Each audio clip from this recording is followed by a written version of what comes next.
Nakikita ko ang iyong lungkot, ang iyong lungkot. Iyong pulang sandok, lagi mong suot, amoy ng usok na dumadaan sa ilong ko. Nandyan ka pa ba, o aking ama?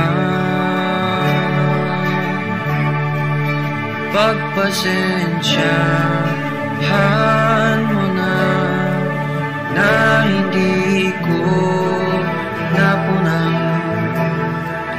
na ika'y umiiyak na pala, o aking ama.